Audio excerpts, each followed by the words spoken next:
Hi students, आज हम इस वीडियो में सारणिक के गुणधर्म पढ़ेंगे। क्या पढ़ेंगे? सारणिक के गुणधर्म। हमने 4.1 एक्सरसाइज कंप्लीट कर ली है। अब 4.2 एक्सरसाइज पढ़ने के लिए हमें सारणिक के गुणधर्म याद होने चाहिए, उनको समझ में आना चाहिए कि कौन सा गुणधर्म कब लगेगा, कैसे लगेगा। गुणधर्म तो कैसे क्वेश्चन में कैसे भी लगा सकते हैं हम, लेकिन आना चाहिए कैसे, मतलब हमें याद होना चाहिए और कैसे लगाना है उस प्रकार से हमें समझना है। देखो समझना, पहला गुणधर्म देखो क्या है। यदि किसी सारणिक की सभी पंक्तियों को स्तंभों में, यदि किसी सारणी की सभी पंक्तियों को स्तंभों में या सभी स्तंभों को पंक्तियों में बदल दें तो सारणी का मान नहीं बदलता है। वापस समझना, यदि किसी सारणी की सभी पंक्तियों को स्तंभों में, जितनी भी पंक्तियां हैं उनको स्तंभ में बदल देंगे या सभी स्तंभों को पंक्तियों में बदल दे तो सारणी का मान नहीं बदलेगा। इसको इस तरह से भी समझ सकते हैं, सारणिक का ट्रांसपोज लेने पर, सारणिक का ट्रांसपोज लेने पर सारणिक का मान नहीं बदलता है। एग्जाम्पल समझते हैं, 3/3 की कोई सारणिक है। 3/3 इसका क्रम क्या है? 3 × 3। इसका क्या है क्रम? क्या है? 3। इसको अपन सोल्व करते हैं, है ना। पहले इसको सोल्व करते हैं। किसी भी पंक्ति के नीचे प्रसारण कर दो। देखो, पहली पंक्ति R1 के अनुदिश प्रसारण करने करो। देखो, अब सारणिक 3/3 की सारणिक हल करना सीखा कि पहली पंक्ति के अनुदिश, पहली पंक्ति के अवयव है तो मैंने पहले 2 लिखा, तो 2 वाली पंक्ति स्तंभ को छोड़ देंगे, इस पंक्ति को इस स्तंभ को छोड़ेंगे तो क्या बचेगा? 0 4 5 -7। ये माइनस आएगा, ये माइनस के 3 लिखा है यहाँ। 3 वाली स्तंभ पंक्ति को छोड़ो, 6 4 1 -7 बचा, 6 4 1 -7 बचा, प्लस के 5 लिखा। 5 वाली पंक्ति स्तंभ को छोड़ो, ये 5 की स्तंभ, ये पंक्ति, इन दोनों को छोड़ दो, क्या बचेगा? 6 0 1 और 5। इसको सोल्व करते हैं अपन। 2, ये तो 0 हो गया। 5 × 4 माइनस के 20, ये प्लस के 3 हो गया। इसको छोड़ दो, माइनस के 42, माइनस के 4 प्लस 5, 6 पंजे 30 माइनस 0। इसको सोल्व करो, ये माइनस के 20 बचेंगे। माइनस के 20 × 2 माइनस के 40। इसको सोल्व करो, ये माइनस के कितने, ये तो हो गया माइनस के प्लस के 3 और ये हो गया माइनस के 46 और ये हो गया प्लस के 150। तो कितना आएगा? माइनस के 40, ये माइनस के 17, कितना आएगा? 6 × 8 = 8, 80 का 1 12 × 13 138 प्लस के 150। इसको सोल्व करो, कितना आएगा? माइनस के 178 प्लस 150, माइनस से कितना आएगा? 28। देखो, इस सारणी को अपने सोल्व करा तो आंसर कितना है? माइनस के 28। अभी नहीं की, है ना। इसको अब इसका ट्रांसपोज ले लें। क्या ले लें अपन? ट्रांसपोज, मतलब सभी पंक्तियों को स्तंभों में, सभी स्तंभों को पंक्तियों में बदल दे तो इसका मान नहीं बदलेगा, माइनस 28 ही आएगा। देखना ध्यान से समझना, दी गई सारणिक का ट्रांसपोज लेने पर, लो ट्रांसपोज लो भाई, दी गई सारणिक का सभी पंक्तियों को स्तंभों में, स्तंभों को पंक्तियों में बदल दो। देखो 2 -3 5 ऐसे लिखवाना है तो अपने लिख दिया 2 - के 3 5। 6 0 4 इसे लिखा मैंने, अपने खड़ा लिख दिया 6 0 4। 1 5 7 तो ये 1 5 -7। अब इसमें पहली पंक्ति के अंदर प्रश्न क्या हो, देखना। पहली पंक्ति में R1 के अनुदिश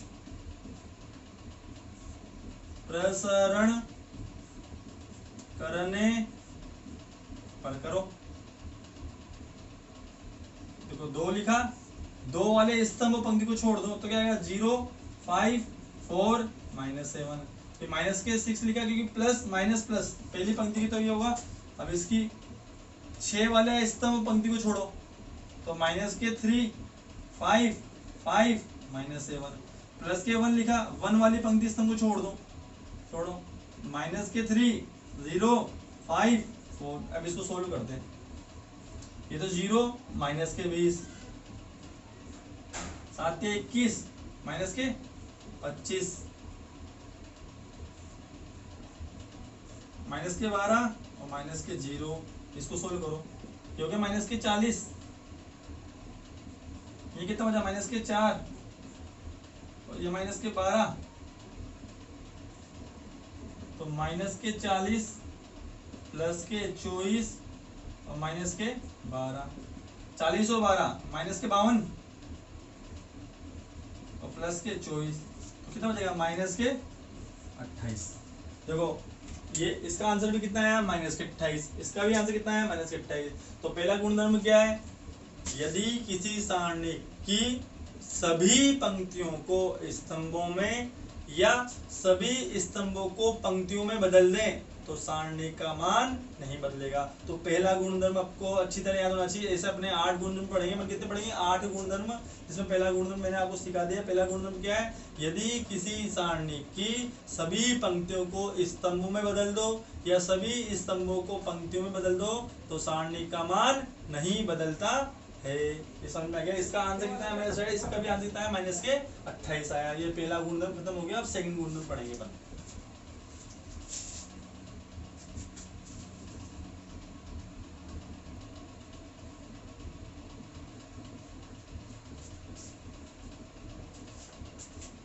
देखिए अब सारणिक का गुणधर्म सेकंड पढ़ते हैं हम। गुणधर्म सेकंड है कौन सा है, गुणधर्म सेकंड। पहला गुणधर्म हम पढ़ चुके, यदि किसी सारणी की सभी पंक्तियों को स्तंभों में या सभी स्तंभों को पंक्तियों में बदल दे सारणी का मान नहीं बदलेगा। लेकिन इस गुणधर्म में समझना है, आप मैंने क्या लिखा, यदि किसी सारणी की किन्हीं 2 पंक्तियों को परस्पर बदल दें, मतलब पहली पंक्ति को मैं दूसरी पंक्ति की जगह लिख दूं और दूसरी पंक्ति को पहली पंक्ति की जगह लिख दूं, इसका मतलब ये है यदि किसी सारणी की किन्हीं 2 पंक्तियों को परस्पर बदल दें या किन्हीं 2 स्तंभों को परस्पर बदल दें, मतलब 2 स्तंभ आपस में बदल दें या 2 पंक्तियों को आपस में बदल दें तो सारणी का संख्यात्मक मान तो वही रहेगा लेकिन उसका चिन्ह बदल जाएगा। इसको एग्जांपल से समझाता हूं मैं आपको, समझना। ये सारणी पहले गुणधर्म में जो उदाहरण लिया वही है। ये जो सारणी जो एग्जाम्पल है पहले गुणधर्म में जो उदाहरण लिया है वही उदाहरण है ये। इसको सोल्व करा था अपने कितना आया था माइनस के 28। इस सारणी को सोल्व करने पर कितना आया था अपने माइनस के 28। अब इसकी किन्हीं 2 पंक्तियों को या किन्हीं 2 स्तंभों को परस्पर बदल दो तो सारणी का मान तो ये रहेगा 28 लेकिन चिन्ह बदल जाएगा। अभी आंसर कितना आ रहा है माइनस के 28। तो जब अपन इसे सोल्व करेंगे बदलने पर तो प्लस के 28 आएगा। सोल्व कर दो, देख लो, देखना, मतलब इसको इसका मतलब है R1 और R2 को चेंज करो। इसका मतलब क्या है, R1 R2 को क्या करो आप चेंज करो। R1 की जगह R2 लिख दो, R2 की जगह R1 लिख दो। करते हैं, देखो देखो ये R1 ये R2 ये R3, मतलब पहली पंक्ति दूसरी पंक्ति तीसरी पंक्ति। तो R1 की जगह मतलब इसका मतलब क्या है R1 को चेंज करो R2 में, R2 को चेंज करो R1 में। तो देखो पहली पंक्ति की जगह दूसरी पंक्ति लिखूंगा मैं तो 6, ये 604 को ऊपर लिखूंगा मैं 604 और पहली पंक्ति को दूसरी की जगह लिखूंगा 2 माइनस के 3 5 और ये और तीसरी पंक्ति तो वैसे रहेगी 1 5 माइनस 7। हम क्या कर रहे हैं, किन्हीं 2 पंक्तियों को परस्पर बदल रहे हैं या किन्हीं 2 स्तंभों को परस्पर बदल रहे हैं तो सारणी का मान तो वही रहेगा लेकिन उसका चिन्ह बदल जाएगा। इस सारणी को सोल्व करने पर माइनस 28 आया था। अब इसको सोल्व करेंगे तो प्लस के 28 आएगा। तो किसी भी पंक्ति के अनुदिश प्रसरण कर दो, देखना पहली पंक्ति देखो R1 के अनुदिश प्रसरण करने पर करो, चलो करते हैं। 8 देखो 6 लिखा। अब 6 वाली पंक्ति स्तंभ को छोड़ो, ये 6 वाली पंक्ति ये स्तंभ, तो क्या बचा माइनस के 3 5 5 माइनस के 7 माइनस 0। अब 0 वाली पंक्ति स्तंभ को छोड़ेंगे, छोड़ो, देखो वैसे अब लिखना नीचे अपन को 0 वाली पंक्ति, तो क्या बचेगा 2 5 1 -7 और प्लस के अब 4 वाली पंक्ति स्तंभ को छोड़ो, 4 वाली स्तंभ 4 वाली पंक्ति, तो क्या बचेगा 2 - 3 1 और 5। इसको सोल्व करो तो 6 सोल्व करो, 7 या 21 -25, ये तो 0 हो जाएगा पूरा, सोल्व करने की जरूरत ही नहीं है। प्लस के 4 इसको करो 10 और प्लस के 3 6 या माइनस के 4 बचेगा -0 4 ये 13 माइनस से कितना हुआ 24 और ये कितना हुआ 13 चौके 52 कितना बचा प्लस के 28 बचा। देखो इस सारणी का मान कितना था पहले -28, इस सारणी का मान पहले कितना था -28, लेकिन हमने क्या करा किन्हीं दो पंक्तियों को या किन्हीं दो स्तंभों को परस्पर बदल दिया। अपन ने इस सवाल में करा R2 चेंज करा R1 में या R1 चेंज करा R2 में, दो पंक्तियों को बदल दिया। ऐसे हम दो स्तंभों को बदलेंगे तब भी इसका मान क्या आएगा प्लस के 28 आएगा। तो दूसरा गुणधर्म क्या है, यदि किसी सारणी की किन्हीं दो पंक्तियों को परस्पर बदल दें या किन्हीं दो स्तंभों को परस्पर बदल दें तो सारणी का मान तो वही रहता है, लेकिन सारणी का मान संख्यात्मक रूप से तो वही रहेगा, लेकिन उसका चिन्ह बदल जाएगा। तो दो गुणधर्म हो गए। गुणधर्मों को ध्यान से समझना है, इन गुणधर्मों को आराम से समझना है, धीरे धीरे समझना है ना। यदि समझ में आ गए तो इसके एक्सरसाइज के सवाल हम आराम से कर सकते हैं। तो दो गुणधर्म हो चुके। पहला गुणधर्म क्या है, यदि किसी सारणी की सभी पंक्तियों को स्तंभों में या सभी स्तंभों को पंक्तियों में बदल दें तो सारणी का मान नहीं बदलेगा। यदि किन्हीं दो पंक्तियों को परस्पर बदल दें या किन्हीं दो स्तंभों को परस्पर बदल दें तो सारणी का संख्यात्मक मान वही रहेगा, लेकिन उसका चिन्ह बदल जाएगा। ये एग्जांपल अपन ने करा है, इसको सोल्व करने में कितना आया था -28 आया था। देखिए अपन ने अगर पहली पंक्ति और दूसरी पंक्ति को आपस में ही करते बराबर बदल दिया, पहली पंक्ति और दूसरी पंक्ति परस्पर बदल दिया, तो जब इसको सोल्व करने में कितना आया प्लस के 28 आ गया। तो चिन्ह बदल गया, पहले -28 था प्लस 28 था। और ये गुणधर्म ध्यान भी रखना है अपन को, बहुत इंपॉर्टेंट गुणधर्म है ये वाला, अपन को अच्छी तरह समझना है कि जब भी मैं सवाल करूं या जब भी हम सवाल करें, क्वेश्चन करें, जब भी हम किन्हीं दो पंक्तियों को आपस में बदल दें तो सारणी का हम क्या चिन्ह लगाएंगे, माइनस का चिन्ह लगा देंगे। जब भी हम अपनी मर्जी से किन्हीं भी दो पंक्तियों को परस्पर बदल दें या किन्हीं भी दो स्तंभों को परस्पर बदल दें तो सारणी के बाहर काय का चिन्ह आ जाएगा, माइनस का आ जाएगा। इस गुण को ध्यान से याद रखना है। दो गुणधर्म हो चुके।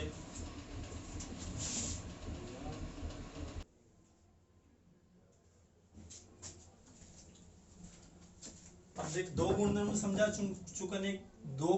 समझा चुका, उसके बाद देखना आप गुणधर्म थर्ड देखना आप गुणधर्म थर्ड समझना। यदि किसी सारणिक में कोई भी दो पंक्ति या कोई भी दो स्तंभ समान हो तो सारणी का मान 0 हुआ। वेरी इंपोर्टेंट गुणधर्म है। या मान लो कोई सारणिक का आपको 1 नंबर में क्वेश्चन आ गया बोर्ड में, इस सारणिक को हल कीजिए और आप उसको हल करने लग गए तो 1 मिनट तो खर्च होगा, लेकिन आपको गुणधर्म याद है तो अपन डायरेक्ट आंसर लिख सकते हैं 0 इस गुणधर्म लिख के, है ना। क्या समझना ध्यान से, यदि किसी सारणिक में कोई भी दो पंक्ति या कोई भी दो स्तंभ बराबर हो तो सारणी का मान क्या वो 0 होगा। इस गुणधर्म में, ये गुणधर्म याद रखना है। आपने सारणिक देखी, कोई भी दो पंक्ति या कोई भी दो स्तंभ देख लिए और उसका मान समान हो गया, दोनों पंक्ति या दो स्तंभ समान हो गए तो उसका मान क्या आएगा 0 आएगा। जैसे मान लीजिए कोई सारणिक है 3 2 3 2 2 3 3 2 3, देखो यहाँ भी क्या लिखा हुआ है 3 2 3, यहाँ भी 3 2 3, ये पहली पंक्ति और तीसरी पंक्ति है तो यहाँ R1 और R3 आपस में क्या है बराबर है, मतलब पहली पंक्ति और तीसरी पंक्ति आपस में बराबर है, इसलिए सारणी का मान क्या होगा 0 होगा। इसको सोल्व करके देखना तब भी आंसर क्या आएगा 0 होगा। आप घर पे करना है, इसको कॉपी पे करके देखना है ना, तो आंसर क्या आएगा 0 आएगा। तो तीसरा गुणधर्म क्या है, यदि किसी सारणिक में कोई भी दो पंक्तियां या कोई भी दो स्तंभ परस्पर बराबर हो, यदि किसी सारणी में कोई भी दो पंक्तियां या कोई भी दो स्तंभ बराबर हो तो सारणी का मान 0 आएगा। 3 गुणधर्म हो चुके। अब यदि किसी सारणी की सभी पंक्तियों को स्तंभों में या सभी स्तंभों को पंक्तियों में बदल दें तो सारणी का मान नहीं बदलता है। यदि किसी सारणी में किन्हीं दो पंक्तियों को परस्पर बदल दें या किन्हीं दो स्तंभों को परस्पर बदल दें तो सारणी का मान संख्यात्मक रूप से तो वही रहेगा लेकिन उसका चिन्ह बदल जाएगा। और यदि किसी सारणी में कोई दो पंक्तियां बराबर हो या कोई दो स्तंभ बराबर हो तो सारणी का मान 0 आएगा। 3 गुणधर्म हो चुके। तीसरा गुणधर्म वेरी वेरी इंपोर्टेंट, ध्यान समझना, सारे गुणधर्म इंपोर्टेंट है कि क्वेश्चन करने में काम आएंगे। देखो, यदि किसी सारणी में किसी एक पंक्ति या किसी एक स्तंभ के सभी अवयवों को किसी अशून्य संख्या k से गुणा किया जाए तो सारणी का मान k गुना हो जाता है। क्या हो जाता है? k गुना।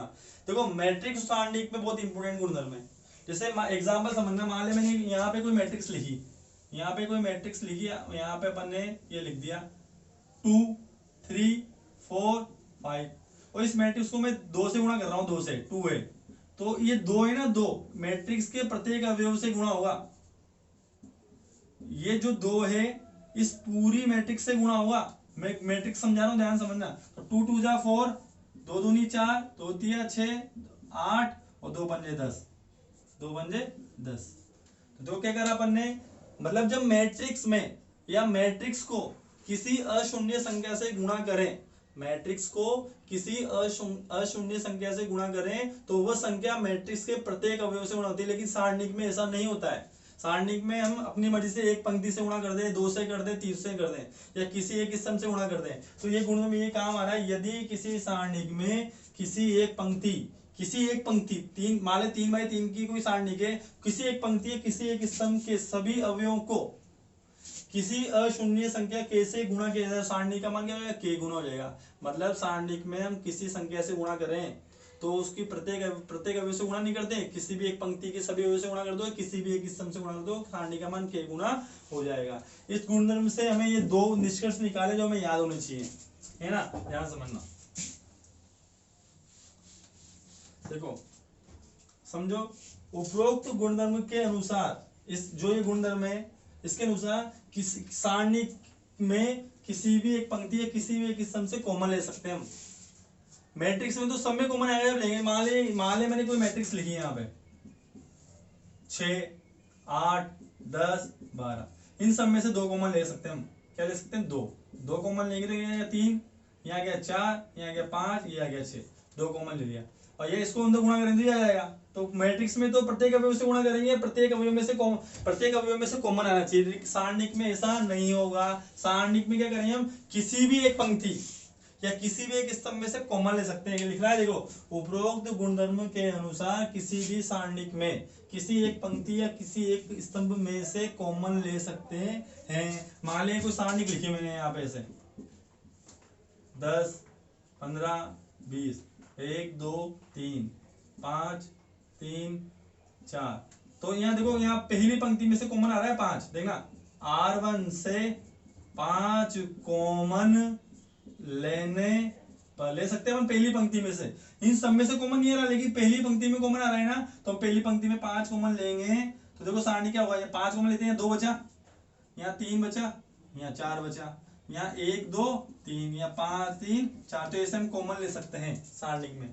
तो इस गुणधर्म में इसके अनुसार क्या सीखे हम कि सारणिक में किसी भी एक पंक्ति या किसी भी एक स्तंभ में से कॉमन ले सकते हैं। इसी से देखना, किसी अशून्य संख्या k को किसी एक पंक्ति या किसी एक स्तंभ के सभी अवयवों से गुणा, बात एक ही, दोनों बात एक ही है। या तो किसी एक पंक्ति या किसी एक स्तंभ के सभी अवयव से गुणा कर दो या फिर किसी एक पंक्ति या किसी एक स्तंभ के सभी अवयव में से कुछ कॉमन ले लो। ये दो तो वेरी वेरी इंपॉर्टेंट गुणधर्म है। गुणधर्म 4 देखना ध्यान, इसको एग्जांपल से समझाऊंगा मैं भी आपको, फिर रिपीट कर रहा हूं मैं। 4 गुणधर्म हो चुके। पहला गुणधर्म क्या है, सभी पंक्तियों को स्तंभों में या सभी स्तंभों को पंक्तियों में बदल दें तो सारणी का मान नहीं बदलता है। यदि किन्हीं 2 पंक्तियों को बदल दें या किन्हीं 2 स्तंभों को परस्पर बदल दें तो सारणी का संख्यात्मक मान तो वही रहेगा लेकिन चिन्ह बदल जाएगा। यदि किसी सारणी में कोई भी 2 स्तंभ बराबर है या कोई भी 2 पंक्तियां बराबर है तो सारणी का मान 0 आएगा। और 4th गुणधर्म क्या है, सारणी में किसी भी पंक्तियों में से किसी एक पंक्ति में से किसी एक स्तंभ में से कॉमन ले सकते हैं या किसी अशून्य संख्या को किसी एक पंक्ति या किसी एक पंक्ति से गुणा कर सकते हैं। इसको एक एग्जांपल से समझाता हूं मैं आपको। एग्जांपल लिखता हूं, देखो आपके सामने, इसको रफ कर देते हैं हम 4।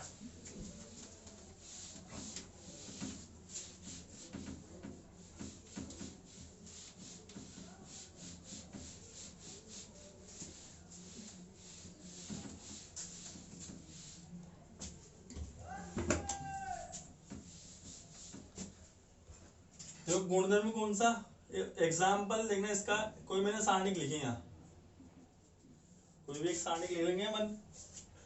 देखो 102, 18 और 36, 1, 3, 4 और 17, 3 और 6, इसका मान निकालना है। का मान ज्ञात करो, ये सारणिक है, इसका मान निकालना है। दो तरीके हैं, एक तो प्रसार कर दो, पहली पंक्ति के अनुदिश या दूसरी पंक्ति के अनुदिश या तीसरी पंक्ति के अनुदिश हम प्रसार कर सकते हैं। ध्यान समझना।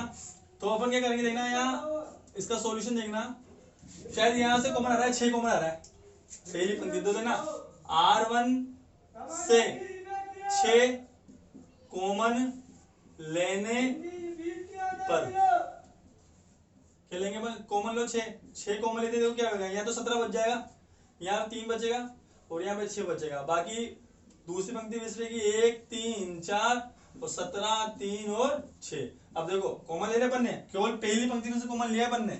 जो गुणधर्म 4 है उसका एग्जाम्पल समझा रहा हूं मैं आपको। गुणधर्म 4 क्या है, किसी भी एक पंक्ति में से कॉमन ले सकते हैं, या किसी भी एक स्तंभ में से कॉमन ले सकते हैं, या किसी भी एक पंक्ति के सभी अवयवों को किसी भी अशून्य संख्या से गुणा कर सकते हैं। तो यहाँ से बनने के 6 कॉमन ले लेते हैं। अब देखो पहली पंक्ति और दूसरी तीसरी पंक्ति समान है। देखो R1 बराबर है किसके, R3 के। R1 किसके बराबर है, R3 के, इसलिए सारणी का मान क्या हो जाएगा, 0 हो जाएगा। क्या हो जाएगा, सारणी का मान 0 हो जाएगा।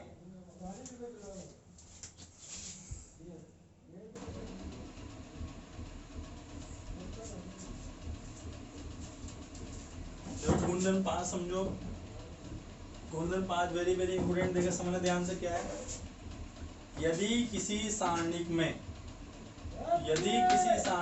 किसी पंक्ति या स्तंभ का प्रत्येक अवयव 2 या 2 से अधिक पदों के योग के रूप में हो, यदि किसी सारणिक में किसी पंक्ति या किसी स्तंभ का प्रत्येक अवयव 2 पदों या 3 पदों के योग के रूप में हो, तो उस सारणिक को भी 2 पदों, उस सारणिक को भी 2 सारणिक के योग के रूप में या अधिक के योग के रूप में हम लिख सकते हैं। फिर एक बार समझना, यदि किसी सारणिक में किसी पंक्ति या स्तंभ का प्रत्येक अवयव 2 या 2 से अधिक पदों के योग के रूप में हो, यदि 2 पदों के योग के रूप में हो तो सारणी को भी 2 सारणिक के योग के रूप में लिखेंगे, 3 पदों के योग के रूप में तो सारणी को भी 3 योग के रूप में लिखेंगे। इसका मतलब ये है, तो उस सारणी को 2 अथवा अधिक सारणिकों के योग के रूप में लिख सकते हैं। एग्जाम्पल समझना, ये कोई सारणी है, देखो पहली पंक्ति के पहली पंक्ति ये है ना, तो इसका अवयव 2 पदों के योग के रूप में A1 + K1, A2 + K2, A3 + K3। बाकी दूसरी पंक्ति और तीसरी पंक्ति में एक अवयव में, बाकी पहली पंक्ति का प्रत्येक अवयव 2 पदों के योग के रूप में, तो इसको अपन तोड़ के इस सारणिक को 2 सारणिक के योग के रूप में लिख सकते हैं। कैसे, ध्यान समझना। पहले मैंने A1 लिखा, A1, फिर यहाँ A2, फिर ये A3। इसके नीचे अपन जैसे सारणिक लिखी है वैसे B1, B2, B3, C1, C2, C3 plus, अब अपने यहाँ से लेंगे K1, K2, K3, B1, B2, B3, C1, C2, C3, ये 2 सारणी के योग के रूप में आ गया। तो इस प्रकार का कोई सवाल हमें अपन को सवाल दे दिया, क्वेश्चन दे दिया, सारणी को सिद्ध करना या सोल्व करना, तो अपने दिमाग से अपन इसको 2 सारणी के योग के रूप में भी लिख सकते हैं। फिर एक बार फिर समझना, यदि किसी सारणिक में किसी एक पंक्ति या किसी एक स्तंभ के सभी अवयव 2 पदों के योग के रूप में हो या अधिक पदों के योग के रूप में, तो उस सारणिक को भी 2 सारणिक के योग के रूप में या अधिक सारणिक के योग के रूप में हम लिख सकते हैं। इस उदाहरण से हमने समझ लिया है A1 + K1, A2 + K2, A3 + K3। तो पहले अपन क्या करा, A1, A2, A3 लिखा, A1, A2, A3, उसके नीचे अपन ने सारणी लिख दी। फिर K1, K2, K3 लिखा, K1, K2, K3, उसके नीचे B1, B2, B3 लिख दिया। ये 2 सारणी के योग के रूप में आ जाओ। गुणधर्म 5th समाप्त हो गया है।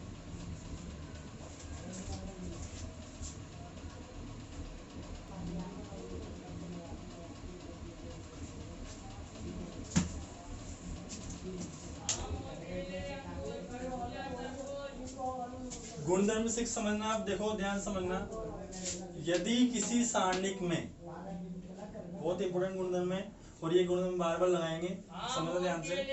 यदि किसी सारणी में किसी पंक्ति या स्तंभ के प्रत्येक अवयव में किसी दूसरी पंक्ति या स्तंभ के संगत अवयव का कोई अचर गुणज जोड़ने या घटाने पर सारणी के मान में कोई परिवर्तन नहीं होता है। इसका मतलब ये है समझना, मान लीजिए 3 पंक्तियां हैं, A1 A2 A3 B1 B2 B3 C1 C2 C3, या 3 स्तंभ है A1 B1 C1 A2 B2 C2 A3 B3 C3। 1 minute रुकना।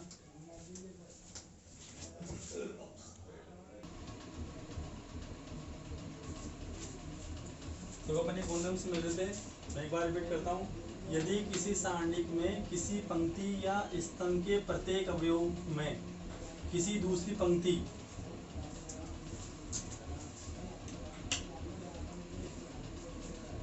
पंक्ति या स्तंभ के संगत अवयव का कोई अचर गुणज जोड़ने या घटाने पर सारणी का मान में कोई परिवर्तन नहीं होता है।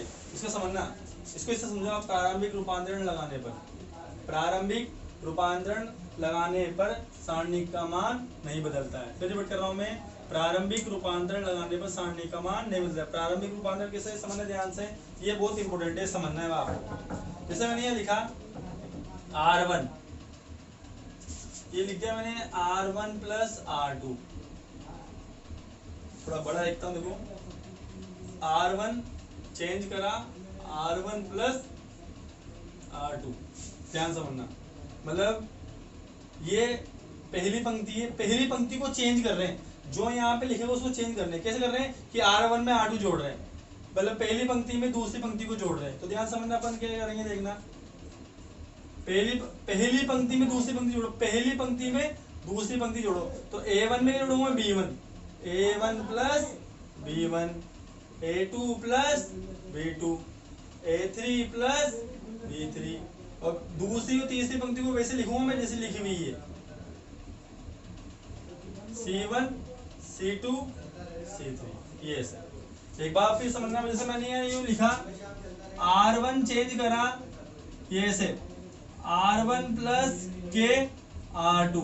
इसका मतलब है ये जो ये रूपांतरण देखना, पहली पंक्ति में जोड़ना है क्या, R2 को कैसे गुणा करके, पहली पंक्ति में जोड़ेंगे R2 को कैसे गुणा करके। तो ध्यान से देखना, क्या करूंगा मैं, देना जब इसको सारणी को लिखूंगा तो देखो क्या लिखूंगा, पहली पंक्ति को चेंज कर रहे हैं, पहली पंक्ति को, कौन सी को, वापस से इस शुरू से समझा रहा हूं मैं इसको, ये नया गुण देखना, पहली पंक्ति को चेंज कर रहे हैं तो देखना R1 में R2 कैसे गुणा करके जोड़ देंगे,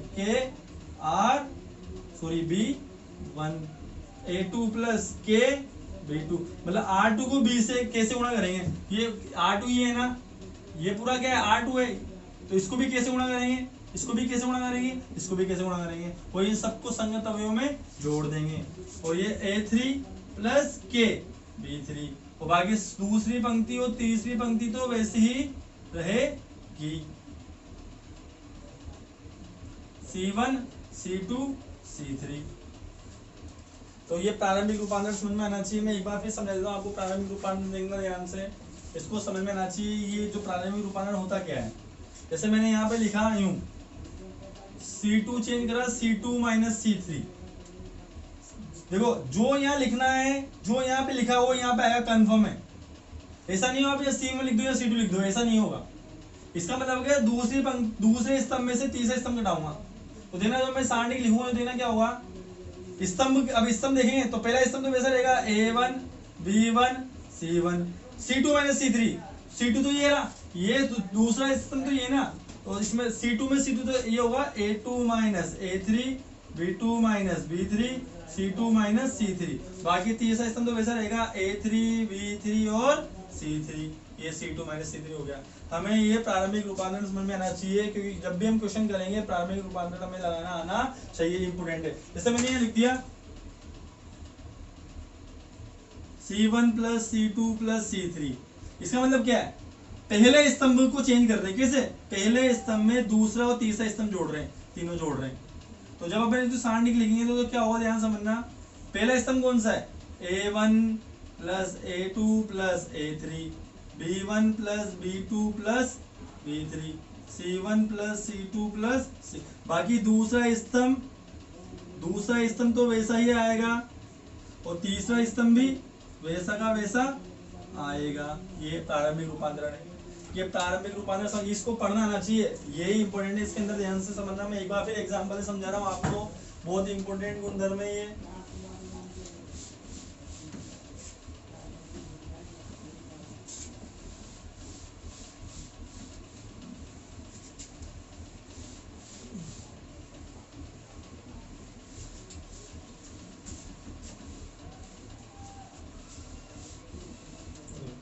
जैसे मैंने लिखा यहाँ R1 चेंज करा R1 प्लस R2, मतलब आपको समझ में आना चाहिए जो हम यहाँ लिख रहे हैं वो यहाँ आना चाहिए, ये बात। तो जैसे मैंने लिखा यहाँ C2 C3 प्लस C1, ये गलत है, ये गलत है, क्योंकि यहाँ C2 है तो यहाँ C2 तो है ही नहीं, इसलिए ये ऐसा हम नहीं ला सकते किसी क्वेश्चन में। ये जैसे मैंने लिखा C1 चेंज करा C1 माइनस C3, ये सही है। C2 चेंज करा C2 माइनस C3, एक साथ दो रूपांतरण भी ला सकते हैं, एक साथ दो संक्रिया भी ला सकते हैं। ऐसे जैसे ध्यान से दो संख्या कैसे, जैसे मैंने लिखा है यहाँ R1 चेंज करा R1 प्लस R2, है ना, और R2 चेंज करा R2 प्लस R3। ध्यान समझना क्या करा अपन ने। अब ये बहुत इंपॉर्टेंट, जो यहाँ लिखा हो यहाँ आना चाहिए, जो यहाँ लिखा हो यहाँ आना चाहिए। अब एक साथ आप संख्या लगा रहे हो, तो यदि यहाँ R1 को चेंज करा है तो यहाँ R1 नहीं आएगा।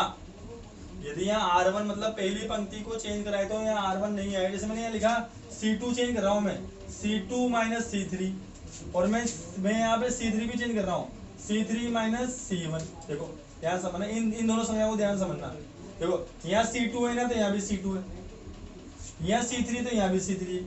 अब आप यदि ये दोनों संख्या एक साथ लगा रहे हो, आपने ये किसको चेंज करा, C2 को चेंज करा, तो यहाँ C2 नहीं आएगा। तो ऐसी संख्या हम लगा सकते हैं, और ये गुणधर्म बहुत इंपॉर्टेंट है, और जब हम क्वेश्चन करेंगे तो अच्छी तरह में और समझ में आएगा। इस वीडियो में हमारे लिए आज इतना ही है, 6 गुणधर्म समझाए मैंने, 3 गुणधर्म और बचे हैं। इन 3 गुणधर्म का वीडियो और बनाऊंगा, उसके बाद सारे गुणधर्म खत्म हो जाएंगे, फिर हम एक्सरसाइज 4.2 पढ़ेंगे और एग्जाम्पल करेंगे। ठीक है, थैंक यू।